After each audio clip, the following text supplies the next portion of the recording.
আর কয়দিন বাদেই দুর্গাপূজা। সনাতন ধর্মের সবচেয়ে বড় এই উৎসবকে সামনে রেখে প্রতিবেশী দেশ ভারতে ব্যাপকভাবে বাড়ে স্বর্ণালংকারের চাহিদা, যা মেটাতে বাড়ে বাংলাদেশ থেকে স্বর্ণের পাচার। এমন দাবি করে সীমান্ত সূত্রগুলো বলছে, প্রথমে দুবাই, মালয়েশিয়া, আফ্রিকা, সিঙ্গাপুর সহ বিভিন্ন দেশ থেকে বিমানে আসে স্বর্ণের চালান। পরে ঢাকা থেকে ট্রেন বা বাসে করে একটি গ্রুপ তা নিয়ে আসে যশোরে। হাত বদল হয়ে চলে যায় চৌগাছা, বেনাপোল ও সাতক্ষীরা সীমান্তে। সেখানে নির্ধারিত স্থানে আসার পর পৌঁছে যায় ভারতীয় এজেন্টদের হাতে।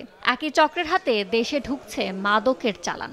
চোরাচালান হচ্ছে স্বর্ণ বা মাদকদ্রব্য, এতে কিন্তু আমাদের বাণিজ্যিক নিরাপত্তা হুমকির মধ্যে পড়ছে। বাংলাদেশ থেকে স্বর্ণ যাচ্ছে ভারতে এবং ভারত থেকে স্বর্ণের বিনিময়ে আসছে বাংলাদেশে বিভিন্ন রকমের মাদকদ্রব্য। সীমান্তে বিজিবির অভিযানে স্বর্ণ পাচারকারী এবং স্বর্ণ আটক করলেও যারা মূল হোতা গডফাদার স্বর্ণ ব্যবসায়ী তারা সবসময় ধরাছোঁয়ার বাইরে থাকছে। এগুলো আরও কড়াকড়ি করতে হবে এবং এই বৈধ পথ দিয়ে যেসব পাসপোর্ট যাত্রীরা যাচ্ছে আরও কড়াকড়ি হবে, তাদেরকে চেকিং করতে হবে। বিজেপির তথ্য, চলতি বছর ভারতে পাচারকালে 15 কেজি 504 গ্রাম স্বর্ণ উদ্ধার করেছে এই সীমান্তরক্ষী বাহিনীর 49 ব্যাটালিয়নের সদস্যরা। এ সময় বহনকারী কয়েকজনকে আটক করতে পারলেও ধরাছোঁয়ার বাইরে থেকে গেছে মূল হোতারা। তাদের ধরতে বাড়ানো হয়েছে তৎপরতা।